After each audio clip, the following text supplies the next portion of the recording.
The story of Gokarna. This story from the Padma Puranam highlights the glory of Bhagavata Mahapuranam. Once upon a time, near the banks of river Tungabhadra, lived a learned Brahmana called Atmadeva and his wife. The wife was called Dunduli. She was very talkative and stubborn.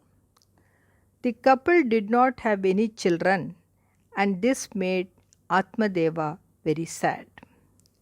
He made many sacrifices and gave a lot of alms to obtain a son, but did not succeed.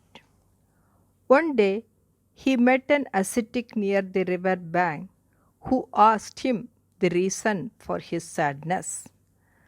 Atmadeva said that without children, all his wealth was of no use to him, and that he was very depressed and wanted to end his life. The sannyasi told him that Atmadeva will have no children as per his fate, and that he should not crave for a son, as the son will only bring him sorrow.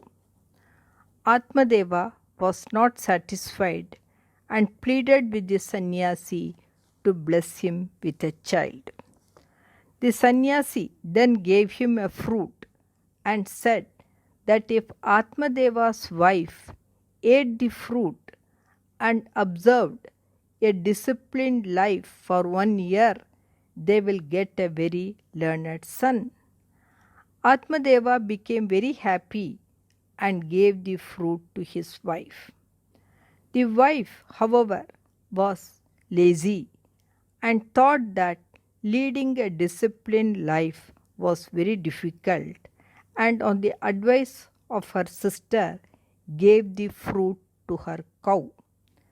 The sister also told her that she will give Dunduli her own son, which she can pass off as her son. Accordingly, the sister gave her newborn son to Dunduli. Atmadeva was overjoyed at the arrival of a son. The couple named him Dundukari. Meanwhile, the cow also gave birth to a very radiant human child. This child had the ears of a cow and was named Gokarna. Dundukari grew up to be an arrogant, wicked, foolish, and cruel man, whereas Gokarna grew up to be very gentle, obedient, kind, and a very learned person. Dundukari squandered away all his father's money. This made Atmadeva very sad. Gokarna advised him to chant the name of the Lord to attain liberation. Atmadeva, on the advice of Gokarna, proceeded to the forest and recited the name of the Lord unceasingly and attained moksha.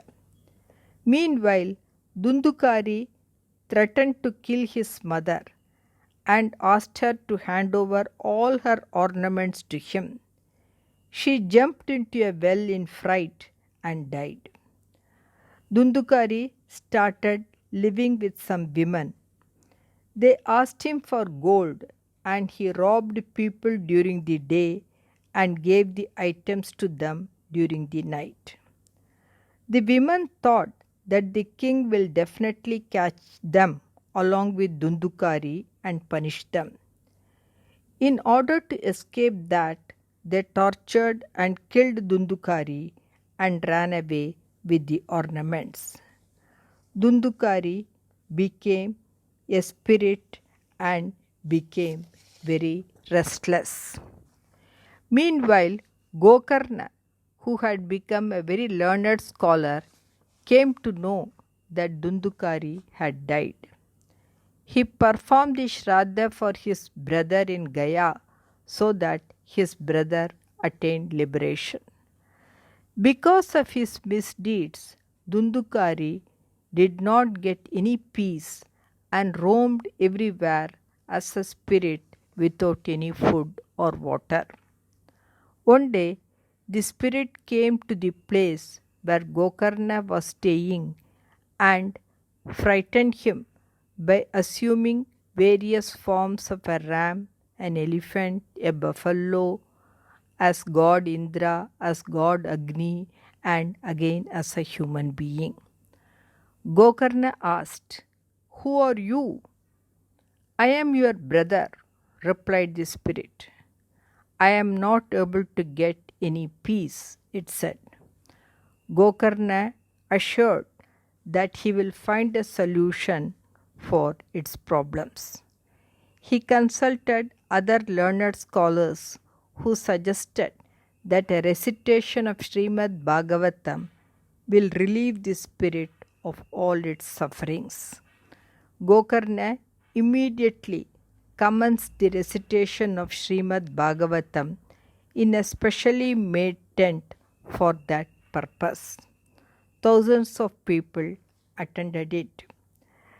The spirit of Dundukari entered a bamboo with 7 joints standing erect and settled down to hear the exposition. At the close of the day, a marvel occurred. One of the 7 joints of the bamboo cracked. On the second day at sunset, the second joint from below burst open, and on the third day, the third joint burst open.